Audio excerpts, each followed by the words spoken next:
Hello and welcome to today's RG Tech Sector discussion, where we'll be talking about green tech. My name is Tony Gillum. I'm a Senior Manager within the Audit Department at Rycroft Glenton. I'm joined in the studio by RGCF partner Nick Johnson, who has recently worked on some exciting transactions within the sector. One of those transactions was with our first guest, Mike Woodall. Mike is CEO and co-founder of Carmelian Technology. Carmelian Technology produce sophisticated electrical smart meters and within 10 years have gone from being a government startup to having provided 6.5 million terminals to UK households. For anybody with a smart meter at home, there is a strong chance that one of these is Mike's. Speaking from experience, I know I have one at home and they really are behavioural changing in terms of energy consumption. And finally, we have Dr. Alan Loudon, who is Professor in Practice at Durham University, a Non-Executive Director and a deal maker for the Department of International Trade, attracting clean tech companies to relocate their activities to the UK, but more specifically to the North East. Hello everybody, welcome. Hello. Alan, if we start off with you, as part of your role within the Department of International Trade, how good is the sector in attracting the right talent? Yes, it's a very interesting time throughout the world in the world of clean tech, green tech. We have a fantastic reputation in the UK for an innovation ecosystem which supports startups, supports early stage businesses through their technology readiness level journey, and that echoes around the world. So there's a lot of interest from people in no matter what the geography, they're aware of the UK and the innovation ecosystem. That does help in attracting the right level of talent. And when we say attracting talent, we're fundamentally attracting the entrepreneur. The business is really important, but the entrepreneur, if a business fails, is likely to set up another one. So it's really important to get the individual into the UK so that they can start to spread the word and start to bring others along their entrepreneurial journey. So yes, very, very, very attractive to overseas early stage businesses. Okay, and then in terms of the UK, there's a lot of tax incentives there. There's R&D relief. There's patent box. There's capital allowances. But how do you go about doing your work and attracting individuals to relocate to the UK? Yeah. So everything that you've mentioned is of relevance. So the whole package is important. The individual components of that package obviously need to be explained to companies, but the idea is that they see the UK as being supportive from very early stage through that scale up phase and potentially to exit.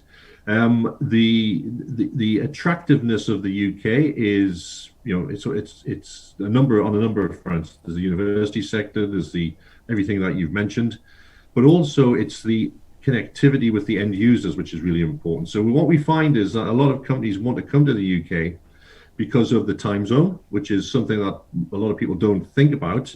Doing trade with the rest of the world is a lot easier from the UK than it is from many other countries. The quality of talent, which is coming out of the universities, is a big factor, out of the colleges, out of the schools as well, because it's about the whole spectrum of talent.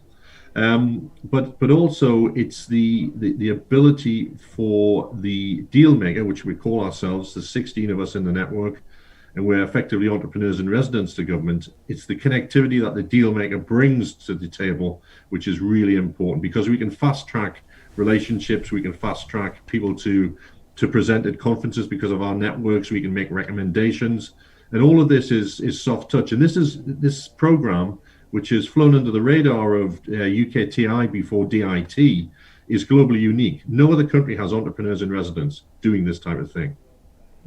Okay. And do you think that there's any gaps in the sector? Is this just the UK being proactive with green tech and attracting talent, or are there any gaps to plug there?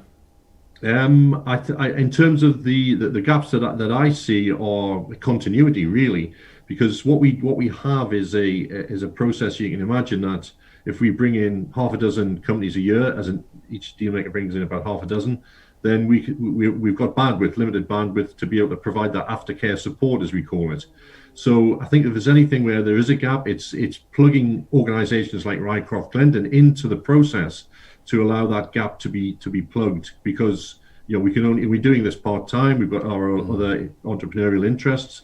So it's creating a network of support around these individual companies, which is really the trick. And this is where if there is a gap, it's making sure that is as slick and as well managed as possible. Okay. And then I can see in the background there you've got offshore windmills there. Over the Easter, absolutely. Over the Easter weekend, we saw a record broken in respect of renewable energies, making up 80% of all electricity produced. Yeah. Do you think we are heading in the right direction quickly enough there? Could more be done in getting us there faster? That wind farm behind me is the US's only operational wind farm at the moment. It's Block Island off Rhode Island, and I do a lot of stuff in the States. And there's fantastic opportunities for the UK to export to these growth markets. In terms of the energy technology mix, one thing I think we need to be aware of is that you have to have a technology mix. You can't have everything reliant on one particular technology. So we have historically had an excellent sort of reliance on different technologies to keep the lights on.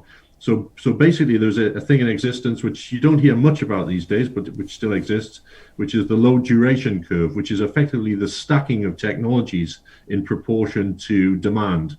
So you always have your nuclear base load, then you used to have a significant chunk of coal-fired power generation, then gas-fired, then the peak lopping plant would come on at times, and also there'd be a mix of hydro in there as well. So most of those technologies are still relevant, and some will be displaced more than others over time. Coal has been almost completely displaced now, as we all know, but you'll see displacement of gas-fired stations as more renewables come online, in line with energy storage.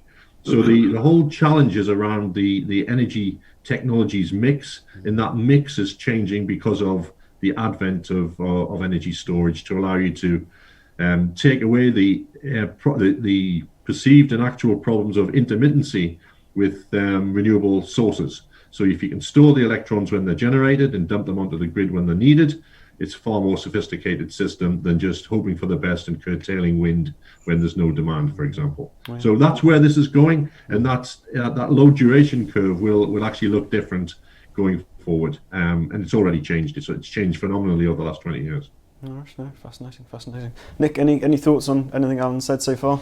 Well, I just echo what you've just said. I mean, it's hugely fascinating and interesting. It's great to hear from someone like Alan. I think the Entrepreneurs in Residence DIT initiative is hugely exciting for the country. I think we need more people like Alan informing the debate in the country. I think this is important to all of us, and we all have a sort of a superficial understanding. I think when you talk to people like Alan and Mike, I think it sort of tells you that we really have a responsibility to educate ourselves, and that the level and quality of debate around this whole subject needs to increase if we're all going to play our part. But no, really fascinating stuff. Mm-hmm. Absolutely. And what are you seeing in the CF perspective, from a green tech M&A side? Yeah, I mean, there's huge amounts of activity, Tony, across the whole piece. So, it's a broad and diverse sector. I mean, if you look across renewables itself, there's lots of activity. I mean, you see businesses like RSK. I mean, they've made over 10 acquisitions this year. But then if we look more specifically at sort of green tech and climate tech, I think there was something like £400 million invested in the sector in the UK last year. All of the trends are increasing, in terms of level of investment, level of deals done, specific focused investors in the space.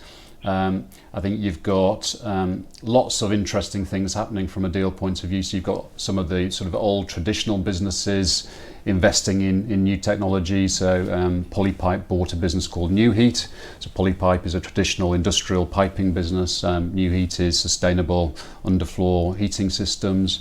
They bought that for about 30 million from its private equity investors. You've got, obviously, with the UK government announcement in November 20 about the Green Revolution 10-point plan, if you look at that, I mean, obviously there's lots within that and huge amounts about investment in the UK from the UK government, over £12 billion over a period of time. But specifically, there are some interesting things. So they talk about ground source heat pumps and increasing the installation to 600,000 heat pumps per annum. I think the average between 2013 and 2018 was about 21,000. So you can see that's a dramatic change in that specific subsector. So, you know, businesses in that sector are obviously going to have an exciting time, and there's some exciting businesses in our region, like Calibrate in Northumberland, who will do very well, I'm sure. And then, you know, when we look at specific sectors within the climate tech sector, mobility and transport, perhaps not surprisingly, has been the most active sector. I think over 60% of investment since 2013 has been in that subsector. And we can see that in the northeast with the recent transaction by Turntide Technologies, where they bought Hyperdrive and Borg Warner Gateshead, brought those together with the support of local businessmen, and that promises significant investment. I think figures quoted of 100 million investment in the region, and it's just the beginning. I think it'll put the northeast at the heart of the electrical vehicle revolution, and they've gone on to buy Avid Technologies, which is a Mercia-backed business, in June, which provides powertrain componentry for electrical vehicles. So lots of good things happening in the UK, lots of good things happening in the northeast, you know, and some really good regional initiatives. I think there's the Green New Deal Fund, 18 million for local SMEs. You've got the Newcastle Helix complex. You've got the Britishvolt Gigafactory plan for Blyth. Hopefully these will provide catalyst for new business coming into the region. And then I think, you know, looking further afield, there's been some interesting developments in the US around sort of the financial and deal doing side. So the emergence of what's called special purpose acquisition companies. So there's been two businesses in the electrical vehicle and battery space, QuantumScape, I think it was, and Fisker, who've both been subject to transactions with these special purpose acquisition companies called SPACs for about $3 billion. And it seemed, you know, SPACs are not new, but they've re-emerged as a means or a preferred option for some of these companies to access very significant levels of investor demand in the sector, very high valuations, I mean huge valuations, and it's also a means of accessing capital markets more quickly. So we'll see how that trend develops. Will we see some UK businesses perhaps going down that route? Sort of, will we see more of that in the UK itself? We will see. I mean, I think it has a bit of a bubble feel about it, but you know, I'm sure the people behind the SPACs will do very well. Whether or not all of these investors who pile in subsequently do quite so well, I guess we'll just have to watch this space. But yeah, it's certainly a very dynamic space, lots happening from a deal point of view, whether it be fundraising or M&A. So yeah, lots going on. So a huge amount of appetite for fundraisers and investors. Yeah, absolutely. And a good time presumably to get involved with you guys if somebody's thinking about doing something. Yeah, absolutely. I mean, you know, there's no shortage of appetite from the investment community, you know, across the whole range, you know, from debt funds to equity investors to the public markets. And you know, if it's the right time for the shareholders, there's no shortage of appetite for the right businesses from buyers as well. So Nick, there you were talking about early on there about education, more education being needed. And just a question to the floor, really. Where should that education be focused to? Is it at the consumer, is it at the development side? Mike, do you want to lead off with that one? Yep, sure. Well, first of all, I mean, it's been fascinating listening to Alan and Nick speak from their perspectives, and you know, particularly just picking up quickly before I answer the question, but just picking up on the points that Nick was making about the sort of M&A space, because I think it's an interesting point to note that what we're addressing here the whole fundamental issue of net zero and addressing the climate emergency. There's no sort of silver bullet, and there's no single entity, however large or small, has got all of the capabilities, all of the knowledge, all of the skills to be able to solve this issue.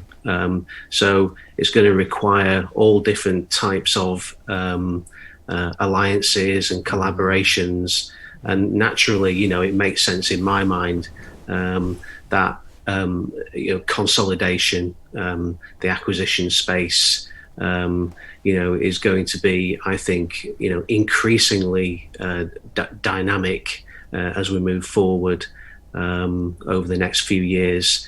I appreciate what you say, Nick, about it potentially being a little bit sort of bubble feel, but I don't think we're talking .com stuff. I think this needs longevity. Yeah.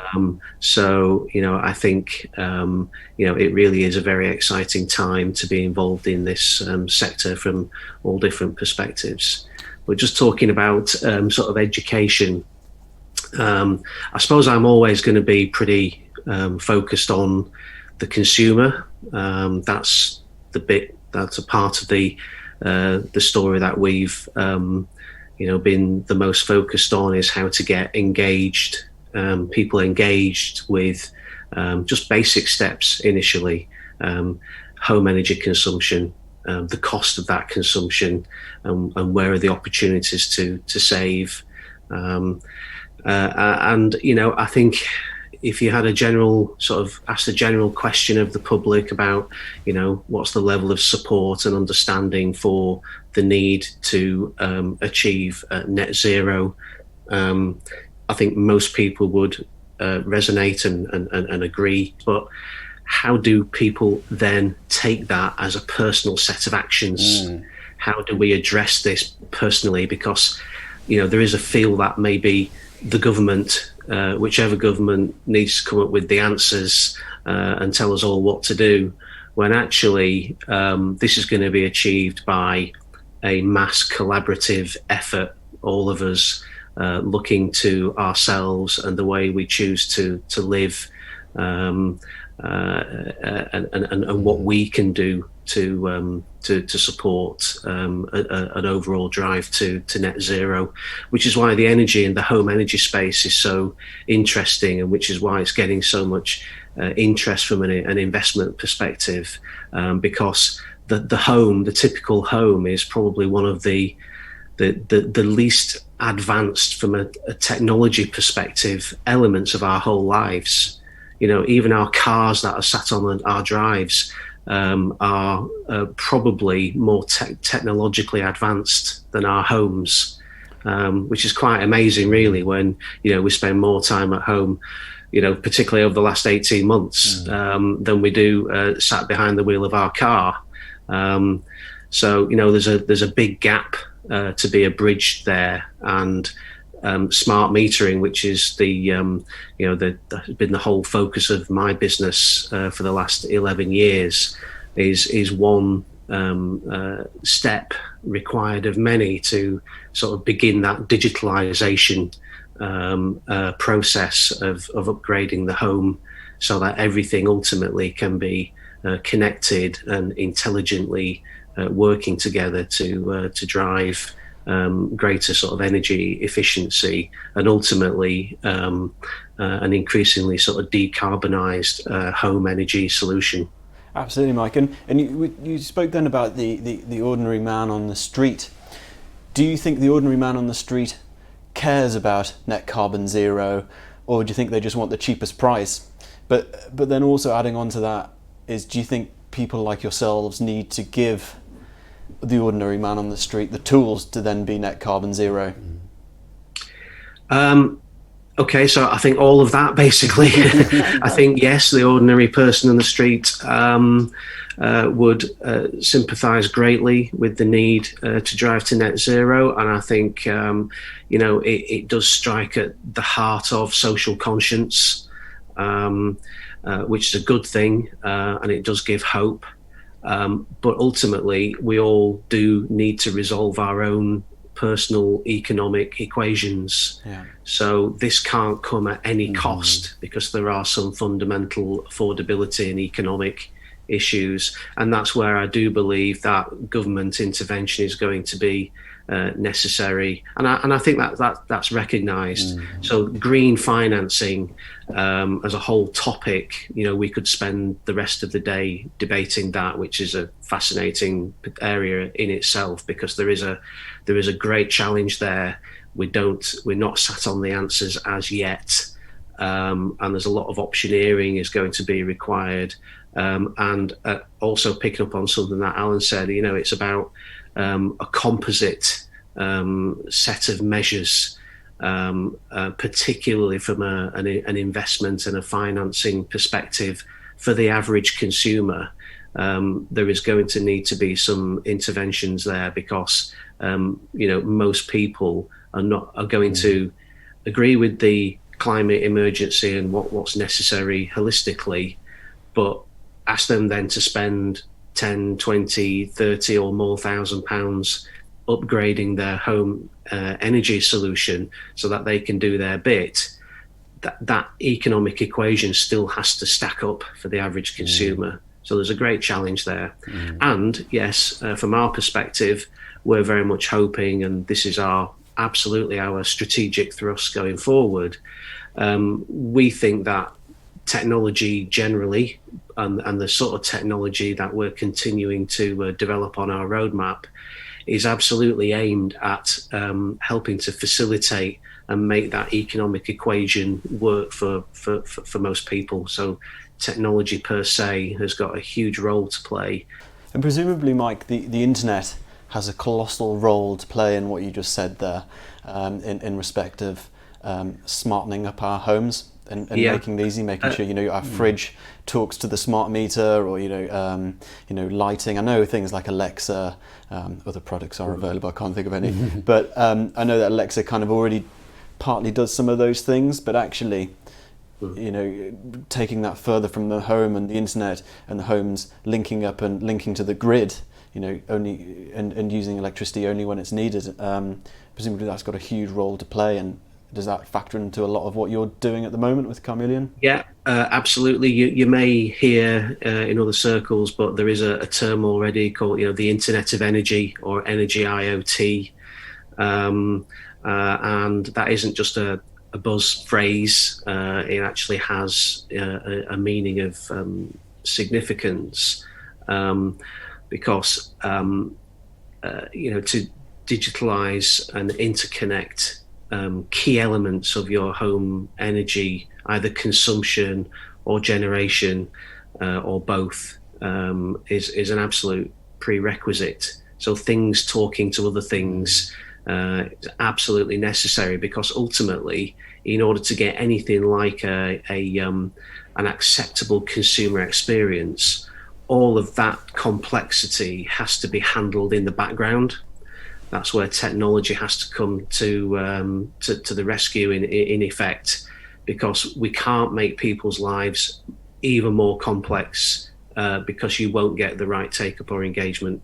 So the complexity has to be hidden in effect from the consumer, and that requires everything to be able to talk to everything. So it's a huge data play.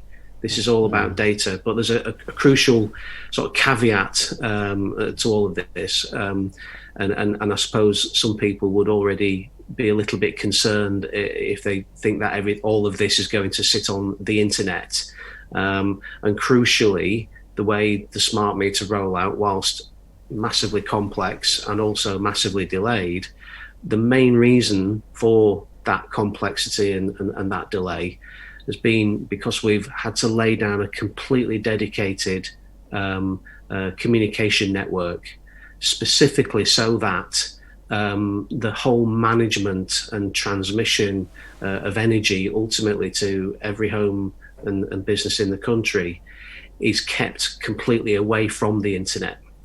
There's a massive energy security issue there, and there's also a huge privacy and data security issue. Because even though to most people someone's energy bill and energy consumption data might not be that interesting, in the wrong hands it can be very interesting and useful for all sorts of nefarious purposes. So as we go forward and we add further levels of detail and functionality on top of smart metering, we've got to continue to tread very carefully and make sure that when we do connect these essential elements of people's homes, it's done in an appropriate way, so that privacy and ultimate data security is preserved. Right. So it is an IoT play ultimately, but it's got a very, very strong ring fence of security around it. Okay, fascinating. Alan, anything to add to what Mike said there? Yeah, just I think Mike's points are extremely well made. I sit on the Northern Gas Networks customer engagement group, and we've just been through the periodic price control process. And one of the interesting insights which was generated from customer surveying was that the customer still places reliability, safety ahead of affordability on the gas network system. And that was a really interesting insight, because there's a huge awareness of what can go wrong with the gas network if you get it wrong, and that's in the psyche now. And I think where Mike is driving with the smart metering agenda is to get an equivalent level of psyche established, or awareness established in the psyche of the customer base, that they can control and they can take a vested interest in their energy consumption through the smart metering program. So that was at one point. The other point, which just to turn this conversation in a slightly different direction, the clean or green tech isn't just about energy. It's there's the heat. Well, energy is in heat, of course, but the heat agenda is extremely important. But so is the water and general sustainability agenda, where there's huge interest and huge investment going in to water tech, and there is an increasingly rapidly converging two sets of energy and water. So the energy water nexus, as it's called, is firmly on the march, and it's extremely expensive and carbon intense to pump water around the network, water distribution network. So I think there's a whole raft of other types of investment scenarios that one can see, running very quickly now alongside the net zero sort of agenda. So keep your eye out for that. And the other thing where there is also converges is sustainability meets health tech, because clearly you can imagine air quality has a massive impact on the pulmonary disorders. Then you have gastrointestinal problems if you get your water consumption and your water treatment wrong. So all of this stuff is now very much front of mind with those who are looking to make investments. So I see a lot of convergence in the sustainability meets health agenda, and digital health and digital energy all going in the same direction, and huge data sets which can be compared and contrasted and integrated to best effect with all of the smartness which we see in artificial intelligence and the way that's emerged. So I think there's a whole raft of different opportunities. It's very difficult in many ways to distinguish between a green tech and a pure technology play, because these are platform technologies which are finding application in various sectors and subsectors. So I think it's so rich. Yeah, it's extremely exciting, and for the corporate finance and M&A type of stuff we've touched upon, it's only going in one direction, and it's not going to get any less. All right, excellent. Oh, I mean, I think we could probably go for much longer. But a final thought: what does the next 5 years hold from the sector? I guess, Nick, if we start with you. Yeah, well, I guess just picking up from some of the things Mike has said and Alan has just said. I mean, I think from a personal perspective, clearly there's going to be huge amounts of exciting developments, transformational developments in all sorts of areas over the coming years. And I think from a corporate finance perspective, which is clearly where I spend most of my time on a day-to-day basis, the guys have articulated extremely well why that is going to be incredibly active, whether it's from a funding point of view, people investing in new, exciting, growing businesses and technologies, or whether it's from an M&A perspective, as Mike pointed out, in terms of the drive for consolidation and collaboration and access to expertise. And then people looking to list in due course to access public markets for even greater funds. So I just think it's very rich and exciting, and we're excited to play our small part in due course. Absolutely. How about you, Mike? Next 5 years, I think it will be transformational in terms of consumers' recognition and motivations towards leading a decarbonised life, and I think we'll see a huge change brought about by the rapid onset of the electrification of heat, phasing out gas, at the same time as seeing the continued rapid market expansion for electric vehicles. So comes with its own challenges in terms of electricity generally. That's all says we're going to be consuming more electricity, not less. So there are big challenges, but also fantastic opportunities to innovate and to be entrepreneurial within this next 5 years. Perfect. And final thoughts from you, Alan? Yeah, I think Mike's touched upon a lot of the thoughts that I have as well, but I think there's going to be a continued migration from the safety critical industries of intellectual property. So if I look at my world, which is, as I said before, offshore wind principally, then you're seeing defense, nuclear, automotive, all coming into the sector at a pace, which is great to see. I think the energy storage, emergence of energy storage at utility scale will make a massive impact in the way that the grid is operated and can be operated. After all, we're still living with a central electricity generating board sort of grid design from the 70s. But what I also see emerging quite rapidly is the uptake of microgrid technologies. So particularly for communities at the end of the grid, where, back to the point I made earlier about reliability being a key driver in people's mindsets. So their ability to create their own low duration curves in their proximity with wave and tidal, solar, onshore wind, maybe a little bit of run of river or whatever it would be, but giving them the energy mix that they can control in their communities, islanded communities in particular. So I think that we'll see more of that. And I think the flow of capital to the sector, to the green tech, clean tech, sustainability sector will increase significantly.